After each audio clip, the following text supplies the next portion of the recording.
Hey everybody, this is Mike Bono from the North Andover Athletic Association, and you are listening to the Nightly News Podcast, the show that brings you inside the lines of North Andover High School athletics. All right, everybody, welcome back to the Nightly News Podcast. Our string of spring coaches continues. Al, Mike? My co-host, how are you? Very good. How are you? I'm overwhelmed. I'm overwhelmed because what we're going to talk about today. We have today we're going to talk to Connor Meehan and DJ Sturdivant, coaches of the North Andover High School outdoor track and field teams. Welcome to the Nightly News Podcast. Thank you for having us. Yeah. Thank you. So I say I'm overwhelmed because I was counting the number of outdoor events between throwing and jumping and running and hurdling. I got 22. There's probably more than that. I mean, am I close? Sounds right. Sounds right, yeah. And that's and North Andover High participates in pretty much all of those events. Throw in a steeplechase every once in a while too. Steeplechase. Decathlon. Decathlon. Yeah. Pentathlon. Yep. Yeah, steeplechase is when you got to jump and then you jump into the water. Yeah, there's one meet later in the season where we got some kids that do that. Okay. Do we practice that at North Andover High School? No, and they need explicit permission to participate in that event. Okay. Got it. Yeah, so I was telling Al earlier, I did not have an outdoor track and field athlete go through the program. Al has had two. No, Jordan did indoor. Jordan did indoor, Evan not did outdoor. both. Okay, Yep. but Evan. Yep. Evan did both. So Al is the is the expert here. But Nope. so just talk about well, first of all, coaches. That's the other thing. I counted 12 coaches for outdoor track and field. And it's not enough. It's Truly, not enough. really. Well, Steve Nugent, the athletic director, sends out an email every once in a while about how many kids have registered, and I got 238 kids registered as of Friday for outdoor track and field. 137 boys, 101 girls. Does that sound about right? You guys, you probably get like 50 more before the season starts? We just got an update this morning, and I think it's higher than that now. And once other sports make their cuts, we'll have other ones, people who were cut from other sports, gravitate to us as well. And we had talked about that in the fall with cross country. That's the beauty of cross country, outdoor track and field, indoor track, right? Kids who get cut, there's always an opportunity to participate regardless of the level in track and field. So just if you guys could just give an overall sort of picture of track and field at the high school. Mind you, we do not have all night, so you can't go through all 22 events. But seriously, just an overview. Like, how would you sort of describe the program? I think there's something for everybody, whether you want to try to sprint or jump or throw or run distances. I have this conversation with my 8th graders all the time at the middle school about there's something there for you. If you're looking for something to do, whether you want to explore something new or build off of athletic ability you already have, it's a perfect sport because it is what you make of it. And it's a lot of crowd control. It's a lot of independence on the kids' part. You know, you kind of have to know where to be and when to be there. We guide you those first couple weeks, but after that we get into a nice rhythm, a nice routine, and it's pretty seamless. At the same time, you don't need to come into the program knowing I want to be a thrower, I want to be a distance runner. We have a pretty good system in place for that first week for anyone new to track to be able to try a little bit of everything and see where they gravitate. We usually do some almost like the NFL Combine. We'll do some like broad jumps. We'll do some like the high, hit the little thing up high and over the head shot put throws, like those type of things to kind of gauge. All right, we think this student would be well over here. This student would be well over there, and that way we can help facilitate students in their decision making. Is that a conversation, or is that you're going to shot put, you're going to long jump, you're going to hurdles or pole vault or whatever? We're never going to say no to a kid that wants to do a certain event. But I think we can kind of look at a kid and say, like, all right, you have the skill set to be successful at this event. We'd really like you to come over and try this and see how it goes. And do you find kids, freshman year, they come in, they go through that quote-unquote combine that you described. Maybe sophomore year they come in, and do they is it just the freshmen that go through that, or do you do that every year, like for the sophomores? It's all new athletes to the program. Yeah. And ultimately, it seems like most kids feel like they can sprint because it's the shortest thing. It's not intimidating. And then, as we always say, the clock doesn't lie. Eventually, they find what they want to do, whether it's what they want to be with their friends or what they're the best at or whatever. Yeah, DJ and I probably coach the two most kind of specialized areas in distance and throws that by the time you get to sophomore year, you kind of know I'm a thrower or I'm a distance person. Especially for DJ, you build off cross country to indoor. Those kids go all year running distance. I got shot put indoor, so I got 2/3 of the years. Those kids know they're throwers. Yeah. And so just around the coaching, talk about Steve coming back for he's the guy. He's the for guy, outdoor. yeah. Okay. I thought I heard him say that. So how do you? So you're thrower, Connor, thrower in pusher. I do shot put. Shot we have put. two other throws coaches as well. So Okay. we get one per event. And long distance for you, DJ. Yeah, myself and Bill Varney and Sarah Votto all divide and conquer the distance group. Okay. And what's considered distance? A mile and above, or The 800 mile, 2 mile. okay. And then you have somebody focus on the shorter 800, 400. Yep, we have the long sprints. That's typically Danny O'Connell. And then Andrea Van Horn helps with the short sprints. We have a long jump coach. That's Pete Marfione. We have Jason Garenti does the high jump. Sabrina Freilich with the hurdles. We're lucky to have Rob Crane come down and help with the 400 hurdles when he's available. So we have very specialized area-specific coaching. Yeah, and it's for discus is Alan Baginski, who's kind of a legend in town, and Mike Miller does the javelin, and there was another one I was thinking. Oh, Steve Nugent is even jumping in with doing some pole vault because we're looking for pole vault this year, which is such a specialized event. That's something I was going to bring up for a question I always ask at the end of this. Toward the end is, what do you tell the 5th, 6th, or 7th grader that wants to do varsity, track when they get in high school? And one of the things I'll say to a kid out there, I know there's a pole vault camp around, right? If you can start pole vaulting at 5th, 6th, 7th grade, it's got to be an enormous leg up because nobody does it. Most kids, I'm guessing, touch a pole vault the first time when they walk in 9th grade, right? Right. We have a lot of kids in the middle school who say that looks like so much fun, and we've had through our youth program it doesn't happen every year, but once in a while we'll do something for the 8th graders, like come a half hour early or something and just hold a pole vault, learn how to run through it, that kind of thing. It's something that garners a lot of interest, but it's also an event you have to be fearless. Sure. Yeah. Similar to hurdles, you have to just not care that you might fall. I'm thinking of a gymnast, Yep. any boy or girl that's a gymnast out there then in middle school. I mean, it would be pretty, not easy, but it would be easier for them. We had probably. Eric Duffy, the national champion years ago. He had a big gymnastics background, and that served him very well. He always talked about the body awareness, being in the air and knowing what to do. Right. And, Yep. and I mean, typically, I think I've never seen a meet where you've had more than 3 or 4 vaulters, right? Pole vaulters, right? I mean, and that's between the teams. Yeah. Usually you only have 1 or 2, right, participating from North Andover, I would guess. And that ends up being a huge advantage when it comes to a Right, state points. relays meet Right. because we're picking up points that other teams can't. They're not even entering someone Yep. in a lot of cases, correct? Yeah. Exactly. Yeah. Are there any, from a coaching standpoint, if you're long distance DJ, you do boys and girls, and same with throwing. And are there any differences that people should know about as they coming up through the program between the boys and the girls, programs as far as or meets?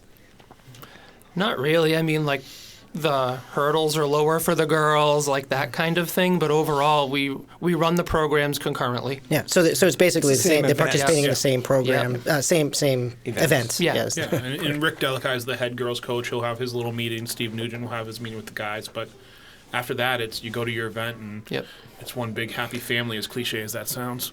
Yeah. Okay. So they do. So you do separate them at the top from boys and girls. Like Rick's the girls, and okay, and he's the head girls for All year, cross country. Cross-country Yeah. and So and indoor. Yep, all Yeah. year long. Rick Right. stays with the girls, and then Jason picks up the boys indoors and Steve outdoors. I was going to ask about indoor. I mean, how does indoor translate to outdoor?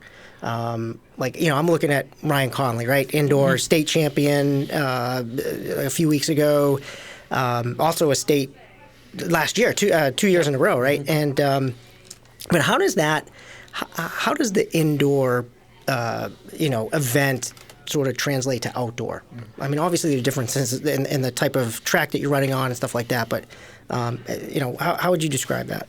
I think for the distance events, you have the mile, the 2 mile are both indoor and outdoor. The times tend to be a little faster outdoors. You have fewer turns. They're not as sharp, things like that.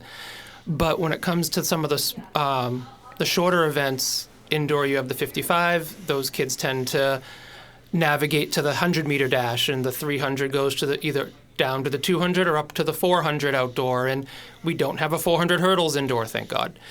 The hurdles indoor, the short hurdles they're high hurdles, but the shorter race is 55 meters. Outdoor, it's 1 or 110 for the boys, 100 meters for the girls. So, but as far as that, there's that crossover correlation. There's long jump, there's high jump. The performances tend to be a little better outdoors. The weather's nicer once you get past April vacation.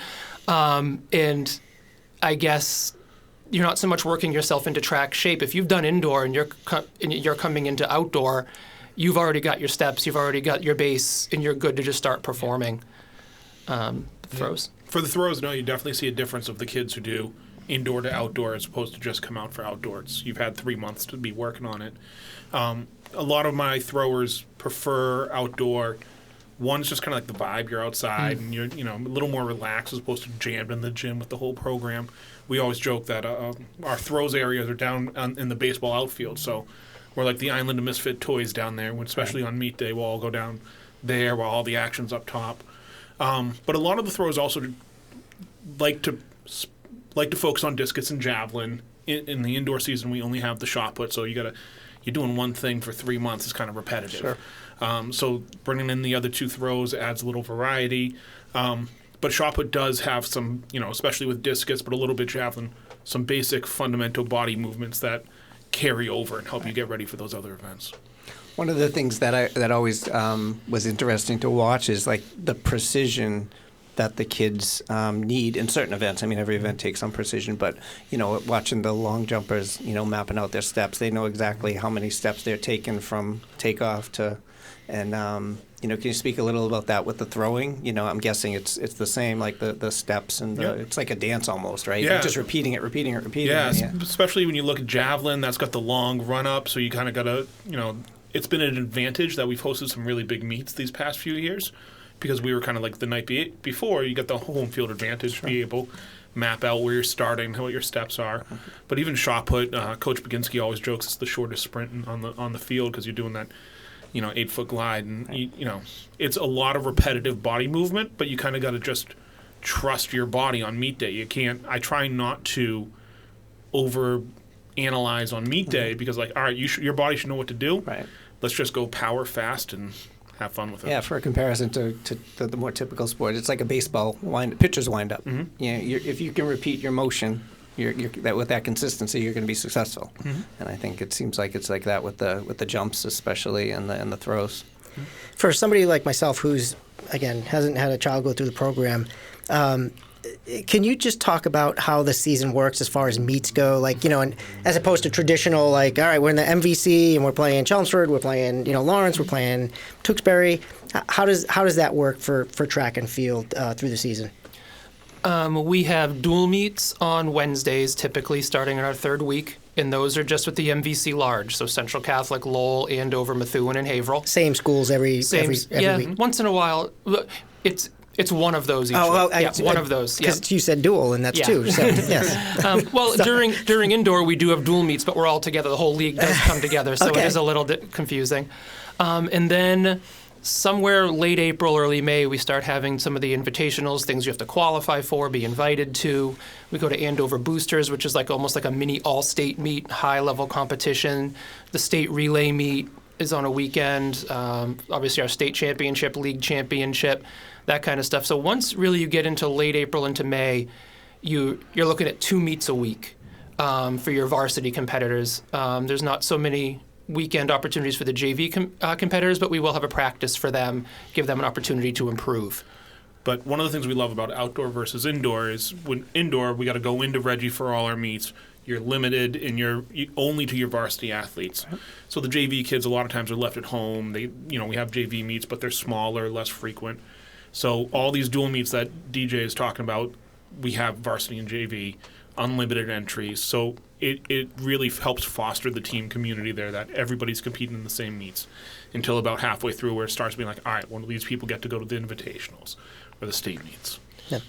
And something just to add to that too, once we get into that part of the season, it really actually gives some of our JV, like borderline JV varsity kids, a chance to compete in more varsity races, because maybe we're saving a kid in the 2 mile to run that on Saturday, so we're going to put him in an 800 on Wednesday, not to burn him out, and that lets somebody run a 2 mile that they may not have the opportunity otherwise. So it does allow us to play with the lineup a little bit. We've had kids win races against certain competitions on dual meets that were like, oh, we never thought he or she would do that, and that's their only varsity points they ever get in 4 years or whatever, and it's a memory for them too. We really try to hype that stuff up. Yeah, which is one of the fun things for us as coaches too, is outdoor compared to indoors. You mentioned 22 events. I got 3 throws. It's a lot more gameplay and moving pieces around, which is challenging, but it's kind of a fun part of being a coach too, to try to like that chess match with the other team. Do I want to put this person in javelin, discus? Where are they going to score the most points? Yeah. Go ahead. One of the things that I always want to bring up, only because you guys have had so much success in it, if you want to talk a little bit to the relays, the state relays that you guys have dominated indoor and out, right, for the past several years. The most exciting thing I've watched, and probably in high school sports. It's just incredible. Yeah, it's a great day. State relays is one of my 2 favorite, along with Andover Boosters every year. You can bring most of your team. You're putting 3 or 4 kids into an event. You can have B teams in a lot of the relays. And it really does, it's the team state championship. And you also get some really good competition in certain events that maybe it's the only time some teams can run it, so they want to qualify something for nationals or something. Triple jump or something like that. Yeah, right? so we can put we put a 4x-mile team in there. It's really the only time they're going to get to run a 4x-mile if they want to qualify for nationals. And our division's loaded in that event, in that particular area, so we're seeing some really good competition too. And the kids get up for it and they cheer for each other. Remember a few years ago, we were down in Walpole, and it came down to discus, and the whole team went over and watched those last few throws. It was just a great experience, and it made Coach Baggs happy that everybody saw discus. Yeah, that's Coach Baggs. One of Coach Baggs' big thing is making sure the throws get equal attention to everyone else, because usually, like our own field, we're off to the side. So it's always nice when we have a meet where everyone gets down to the throws. But yeah, I worked the one at Merrimack probably 3 or 4 years ago, helped out with there, and the throws are so much fun. Like, you don't even think of it. Everybody thinks track races, right, jumps. But watching, it was Evan what's his last name? Evan Sangden. Sangden, yeah. I watched him throw the discus. It's amazing to watch. Bo Bernardo that year, his shot put, he was great. But that was a lot of fun. If you go to a meet, hit everything. Do what you can, because it's a lot of fun. Seems like a pretty tight-knit group, though, the track and field. Can you just talk a little bit about the culture that you guys have built, that together with the other coaches, with Steve and Rick and everybody else on outdoor track and field? Yeah, I think it starts from the top with Steve and Rick. That Steve has been very intentional with making sure that this is family. Like Steve, I always say when we talk to the kids, especially now as a father myself, I don't use the word family lightly.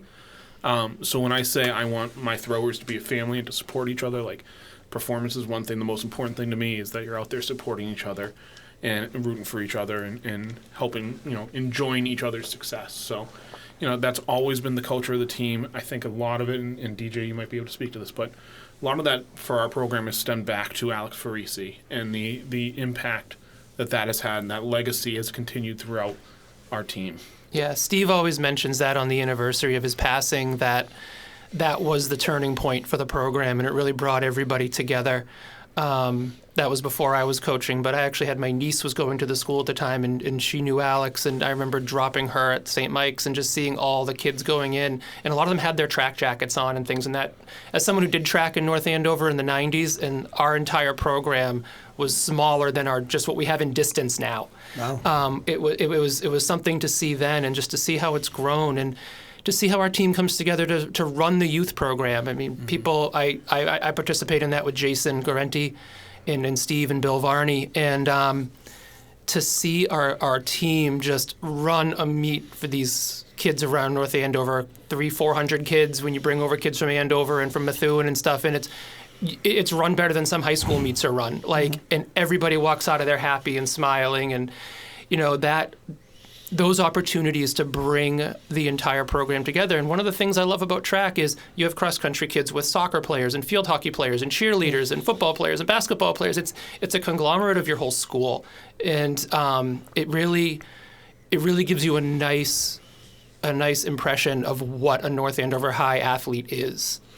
Just to speak to that a little bit from my perspective, being on the NAAA board for a few years, so I've been on the scholarship committee several times in the last 7 or 8 years, and there's an essay, and it's changed over time, but the gist of the question is, how has being an athlete at North Andover High School impacted your life? And I'll paraphrase, but at least a third of boys and girls essays start with, when I started freshman year, I planned on playing, soccer, basketball, baseball, softball, whatever the case. I didn't make it my freshman year, blah, blah, blah. But I joined track, and it was the best decision I ever made in high school. And they mentioned family. They mentioned camaraderie. I'm reading essays now naming kids from 3 years ago. One girl mentioned how the Dion twins supported her so much when she was struggling with anxiety. And it was just amazing. It's amazing to read them year after year because the theme stays the same. It's 7 or 8 years I've been doing this. It's family. It's camaraderie. It's togetherness. It's Nugent. No, it is. It really is. And not that the other sports don't mention those things, but I think the fact that you've got technically like 3 seasons of running of track, but it's the culture. It's just amazing to watch. I love seeing them. I love driving. I don't like when they hit the light at the at the common. That's been broken to get the red light. But no, it is good to see like the Gordon girls out there and Hannah Shea and just all the kids that you know. But they're all together, running the streets in North Andover, staying together. It's pretty cool to watch. I don't know why that is a cool feeling for me, but it's like I love seeing them out there. I mean, I used to see McDevitt on the other side of town, Milton, shirt off, showing the six pack. But no, it was it's good to see them out there.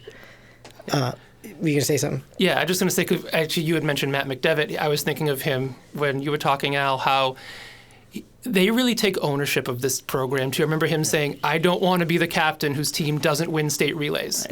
And so he really helped bring people together last year, we're winning this meet. I don't care what you have to do. And, it doesn't take much, we don't have to be like a rah-rah coaching staff. That's not really in many of our personalities to be like that. The kids do it. It's 100% organic within the program. Yeah. That's great. Can you talk just a little bit about this year's team? I mean, obviously, you guys you don't cover everybody, but we'll start with this round. I know Adam Finnemore, right? Yep. Adam Finnemore going to Vassar College to throw for the shot put, which is awesome. Just talk about some of the throwers that are going to impact the team this year. Yeah, I mean, Adam Finnemore is a great example too of what our the culture of our program. A kid 2 years ago started throwing. Mid-30s and not someone you would have thought would be lighting it up. But by senior year, he's grown, he's matured, and he's, a mid-40 thrower now. So we got him. We got Keenan Goslin, Nate Jocks. They're both coming off great indoor seasons. They're kind of our multi-plug into different events. I know Coach Miller's very excited about javelin. He's got a couple of young freshmen, sophomores. Shot put, we got Mickey Valentino just is kind of reinvigorated, coming off a really strong indoor season. On the girls' side, we're lucky. We graduated some good seniors, but we got a lot of great juniors and seniors still there. So I know Sienna DeSalvo, Caitlin Finn, they're kind of discus, shot put, and javelin kind of floating around. McKenna Doobie, Elif Altunic, Callie Southrank. So we got a lot of talented throwers. It's hard when you had Jenna Bard and throwing over 40 last year, but we have a really good, solid point getters who will help us make a difference. And on the long distance, I mentioned the Gordon girls. Yeah. I know Al's a freshman and is probably rocking. She's been running since she could probably walk. But and Rosie, right? Mm-hmm. Talk about some of the long distance. Yeah, I'll start with the girls since you mentioned the Gordons. They're terrific, and it's a young group. We really, on the seniors, there's Sarah Yonchak and Kate Roach, who are both captains this year.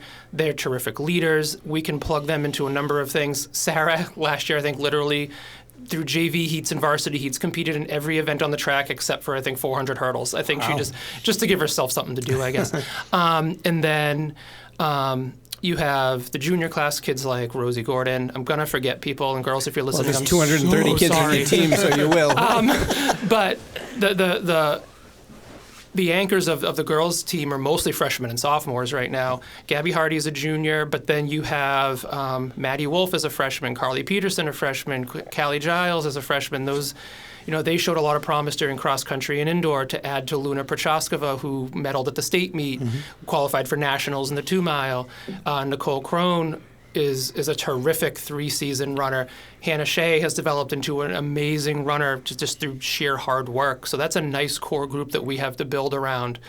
On the boys' side, you have the state cross-country champion and the indoor champion in the mile, Ryan Conley, his little running mate there, Cam Ryland, who has, I don't think there's ever been a race he hasn't been at the front at some point, sometimes to his detriment. And to the detriment of our heart rate as well. But he's fearless. And that the boys team is loaded. You have a lot of kids that have worked their way, and they force our hand. Like, you've got to put these kids into the mile. They're all running under 5 minutes. They're all running under 4:50 at this point. Wow. And like Leo Naknamy is a senior captain, great leader, driven to just keep getting better. Even as a senior, sometimes you see with seniors, they kind of start slacking at some point. And then just working our way down, we have sophomores like Josh Pelletier and Emmett LaRosa, who are developing nicely. Cole Giles, who's a senior, who I forgot, who's also a captain. He has shown range from the 400 to the 2-mile and was part of the state champion cross-country team. So there's a lot of kids that we can put in a lot of spots, and it's nice for our development because it doesn't force us to put kids into races they're not ready for yet. Right. We can develop them. It's kind of the formula places like Lowell have used in the past, where you have that chunk of kids you can depend on who are seniors, and you just let these freshmen and sophomores kind of bubble for a little bit, and then by the time they're juniors, they're ready to step in.